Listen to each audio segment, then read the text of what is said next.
Good morning, students. Today we will discuss about introduction of orbits. देखो, एक topic आता है जिसमें आपको non penetrating and penetrating orbits discuss करना होता है। तो उसके लिए सबसे पहले हमें ये पता होना चाहिए कि ऑर्बिट है जो हम वो किसको बोलते हैं और उसका इवोल्यूशन कैसे हुआ। यानी कि साइंस के टर्म में अगर देखा जाए तो ऑर्बिट है क्या चीज़, ठीक है। तो सबसे पहले हम देखते हैं 1911 में रदरफोर्ड नाम के साइंटिस्ट ने एक एक्सपेरिमेंट किया, अल्फा रे स्कैटरिंग एक्सपेरिमेंट, और उसने पाया कि जो एटम है, एटम की जो सेंट्रल कोर है, एटम की जो सेंट्रल कोर वो एक कॉम्पैक्ट और डेंस स्ट्रक्चर है ना, जिसको नाम दिया गया न्यूक्लियस का। Okay, it was observed in the experiment that this centre of the atom is positively charge and very dense, यानी कि about 99.9% of the mass of the atom present at this central core. ठीक है, तो इसका मतलब जो Rutherford experiment है उससे हमें आइडिया मिलता है न्यूक्लियस का, है ना। इससे पहले हमारे पास प्लम पडिंग मॉडल था, वो आप सेपरेट वीडियो लेक्चर में देख चुके हैं क्या चीज़ है। तो देखो, रदरफोर्ड के एक्सपेरिमेंट के बाद हमें आइडिया लगा कि जो एटम है, atom is a positive made up of A positive nucleus which is surrounded by negatively charge electron cloud. Okay, तो अभी भी हमें ये देखो, ये पता है कि सेंटर में तो पॉजिटिवली चार्ज डेंस कोर है, बट सराउंडिंग में इलेक्ट्रॉन क्लाउड है। तो क्लाउड का मतलब क्या हुआ कि भाई हमें ये नहीं पता कि जो इलेक्ट्रॉन्स हैं वो कैसे डिस्ट्रीब्यूटेड हैं, समझ गए। तो इलेक्ट्रॉन्स का डिस्ट्रीब्यूशन अभी भी हमें नहीं पता है। तो how electrons are distributed, electrons कैसे प्रेजेंट हैं एटम के अंदर, उसको जस्टिफाई करने के लिए, उसको एक्सप्लेन करने के लिए नील बोहर ने 1913 में एक मॉडल दिया और उसने कहा कि जो इलेक्ट्रॉन क्लाउड है ना, it is made up of sales.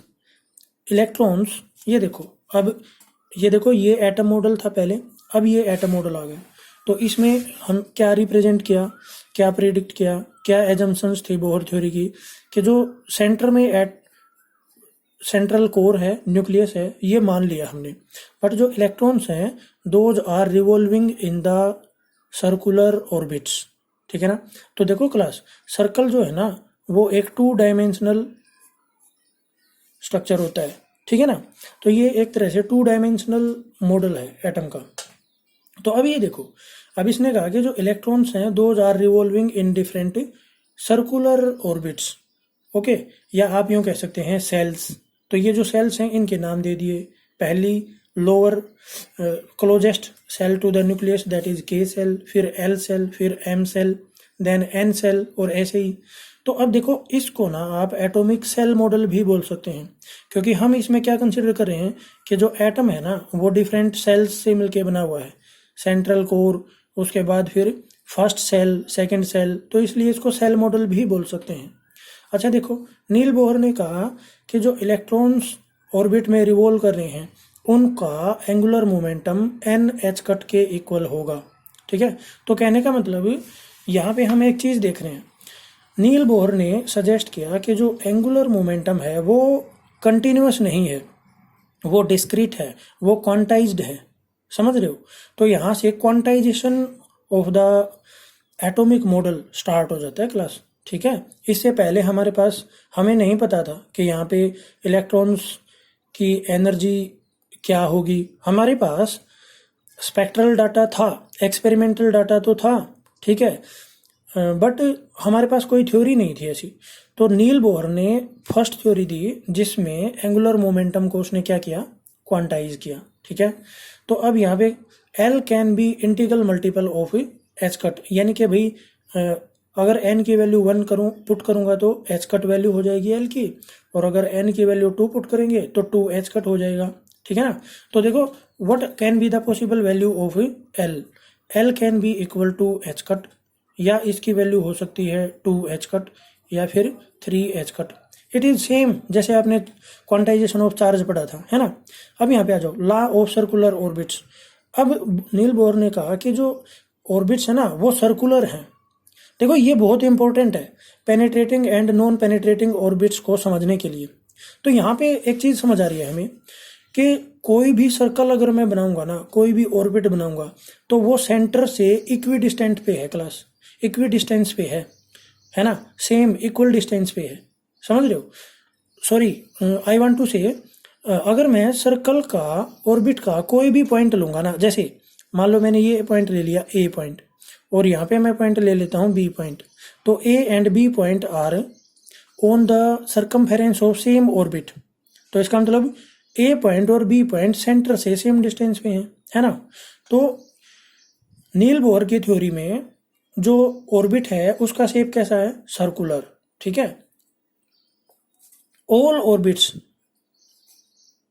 Are of same shape, यानी कि सबका सेम शेप है भाई नील बोहर की थ्योरी में, है ना, and the shape is circular, ठीक है। तो अब ये देखते हैं जो नेक्स्ट थ्योरी है उसमें और नील बोहर ने जो थ्योरी दी थी उसमें क्या डिफरेंस है। ओके क्लास, अब हम ये जो बोहर मॉडल था ना क्लास, इसको एक्सटेंड किया, इसको मॉडिफाई किया समरफेल्ड ने एंड विल्सन ने, ठीक है। तो उन्होंने अपने एटॉमिक मॉडल में क्या कहा कि भाई जो सर्कुलर ऑर्बिट्स है ना, सिर्फ सर्कुलर ऑर्बिट्स नहीं है, as was said by Bohr, elliptical orbits can also be there, ठीक है ना। तो इसका मतलब क्या हुआ कि जो भी एंगुलर मोमेंटम है ना वो सिर्फ एक क्वांटम नंबर के ऊपर डिपेंड नहीं करेगा, it will depend upon two quantum number, one is along the radius N R and another is perpendicular to it, that is N theta. तो ये जो एन थीटा है ना इसको बोलते हैं आप एजीमुथल क्वांटम नंबर, ठीक है ना। तो बोहर थ्योरी में हमारे पास जो रेडियल क्वांटम नंबर है ना वो हर ऑर्बिट के लिए 0 था, क्लियर है। So this is the difference. Now the total quantum number n, this is equal to k azimuthal quantum number plus radial quantum number, this is the difference. क्यों? क्योंकि भाई देखो अब सर्कल में और इलिप्स में क्या डिफरेंस होता है, ये देखो पहले इलिप्स को देखते हैं। इलिप्स में हमारे पास सेमी मेजर एक्सिस होता है, माइनर एक्सिस होता है। ये देखो मैं सर्कल बनाता हूँ यहाँ पे एक बार, फिर कंपेयर करेंगे। ये सर्कल है मेरे पास, okay. Now you see if L is moving, electron is moving along this direction, तो इसका कोई भी कंपोनेंट रेडियल डायरेक्शन के अलोंग नहीं होगा, ठीक है। तो इसका मतलब इस पॉइंट पे, sorry this is the velocity class, this is velocity, और अगर मैं मोमेंटम फाइंड आउट करता हूँ ना P, which is equal to product of mass and velocity, तो P का कोई भी कंपोनेंट रेडियस के अलोंग नहीं होगा, समझ रहे हो। बट अगर मैं इलिप्स है मेरे पास, अब देखो मैं इलिप्स बनाता हूँ और इस चीज को समझते हैं भाई, दो क्वांटम नंबर इस थ्योरी में क्यों आए। अगर मान लिया जाए कि जो ऑर्बिट हैं वो इलिप्टिकल हैं और किसी टाइम पे at any instant electron is present here and this is the velocity vector which is along the tangent at that this point, और अगर मैं इसको one of the foci of the ellipse से join करता हूँ तो ये मेरा रेडियस वेक्टर है, देखो। तो इसके मैं कंपोनेंट ले सकता हूँ, एक तो इस डायरेक्शन में और एक परपेंडिकुलर डायरेक्शन में। तो ये जो परपेंडिकुलर डायरेक्शन में मोमेंटम होगा ना क्लास, ये भी क्वांटाइज्ड होगा, और जो रेडियल डायरेक्शन में मोमेंटम है वो भी क्वांटाइज्ड होगा। तो कहने का मतलब इनके लिए क्वांटम कंडीशंस होनी चाहिए, है ना। तो इसके लिए जो क्वांटम कंडीशन होगी, यानी कि परपेंडिकुलर कंपोनेंट के लिए जो क्वांटम कंडीशन होगी, that is this, you see here, P theta D theta integral over the closed loop is equal to K H, ठीक है ना, या एन थीटा एच। देखो भाई ये कई बुक में डिफरेंट भी मिल सकता है आपको, यानी कि हो सकता है इसी को लेके डेरिवेशन क्या हो या एन थीटा को लेके डेरिवेशन क्या हो, दोनों सेम चीज है। अब दूसरा कंपोनेंट क्या हो गया लीनियर मोमेंटम का, रेडियल कंपोनेंट, गुड। तो यहाँ पे देखो P R this is the radial component of linear momentum and D R is the coordinate corresponding to radial momentum, है ना। its integration over the closed loop that is also quantized. Clear?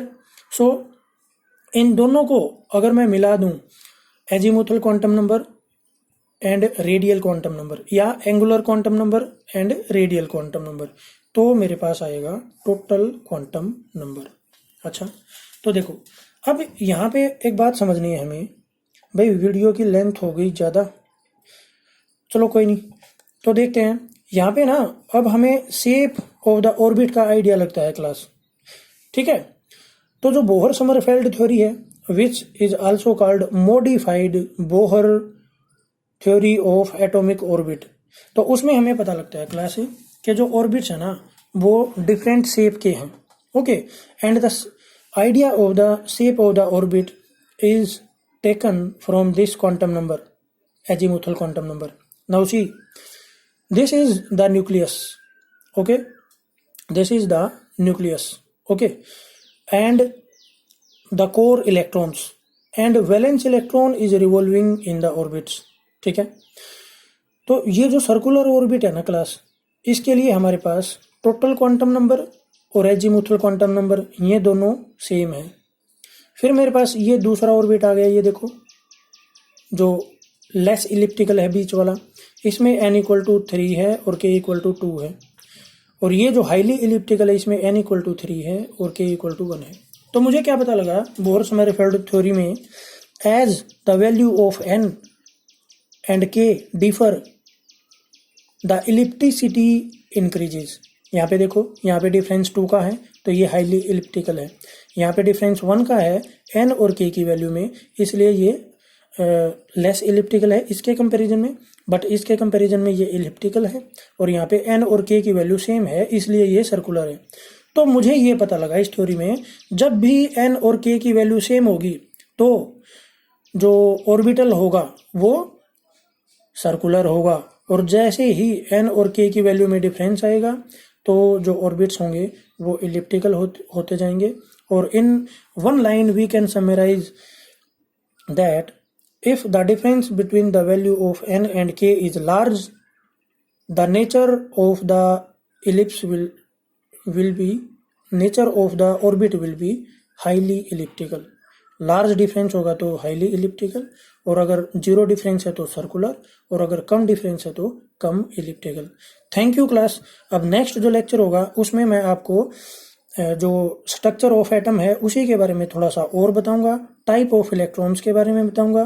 Then we will come to penetrating and non penetrating orbits. Thank you class.